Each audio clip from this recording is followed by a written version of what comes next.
ವೀಕ್ಷಕರೇ ನಮಸ್ಕಾರ. ಇಂದು ನಾನು ಬೆಂಗಳೂರಿನ ಒಂದು ಮುಖ್ಯವಾದ ಟ್ರಾಫಿಕ್ ಏರಿಯಾದಲ್ಲಿ ನಿಂತಿದ್ದೇನೆ.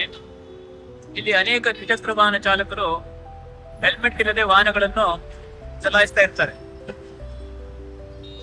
ಇಂಥ ಸಂದರ್ಭದಲ್ಲಿ ಆಕಸ್ಮಿಕವಾಗಿ ಆಕ್ಸಿಡೆಂಟ್ ಆದಲ್ಲಿ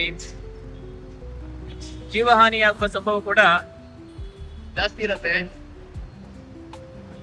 ಅಷ್ಟಲ್ಲದೆ ಅದರಿಂದ ಪಾರಾದ್ರೆ ಮುಖದಲ್ಲಿರುವ ಬೋನ್ ಫ್ರಾಕ್ಚರ್ ಆಗುವ ಸಂಭವ ಕೂಡ ಇರುತ್ತೆ. ಇದಕ್ಕಿಂತ ಹೆಚ್ಚಿನದಾಗಿ ಬ್ರೈನ್ ಡ್ಯಾಮೇಜ್ ಆದರೆ ಜೀವನ ಪರ್ಯಂತ ಅವರು ಮತ್ತು ಅವರ ಕುಟುಂಬದವರು ನರಳುವ ಸಂಭವ ಜಾಸ್ತಿ ಆಗಿರುತ್ತೆ. ಹಾಗಾಗಿ ನನ್ನ ಕಳಕಳಿಯ ವಿನಂತಿ ವೀಕ್ಷಕರಲ್ಲಿ, ನೀವು ಹೆಲ್ಮೆಟ್ ಧರಿಸಿ. ಇಲ್ಲಿ ನೋಡಿ, ಈ ವ್ಯಕ್ತಿ ಹೆಲ್ಮೆಟ್ ಇಲ್ಲದೆ ಹೋಗ್ತಾ ಇದ್ದಾನೆ. ಹೆಲ್ಮೆಟ್ ಇಲ್ಲದೆ ಈ ರೀತಿ ವಾಹನಗಳನ್ನು ಚಲಾಯಿಸ್ತಾ ಇದ್ದರೆ ಆಗುವ ಅನಾಹುತಗಳು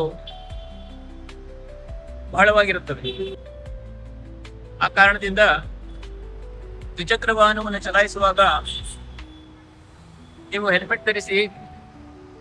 ನೀವು ನಿಮ್ಮ ಕುಟುಂಬದವರನ್ನು ಸುರಕ್ಷಿತವಾಗಿ ಇಡುತ್ತೀರಿ ಎಂದು ನಂಬಿ ನನ್ನ ಎರಡು ಮಾತುಗಳನ್ನು ಮುಗಿಸ್ತಾ ಇದ್ದೇನೆ ವೀಕ್ಷಕರೇ. ನಮಸ್ಕಾರ.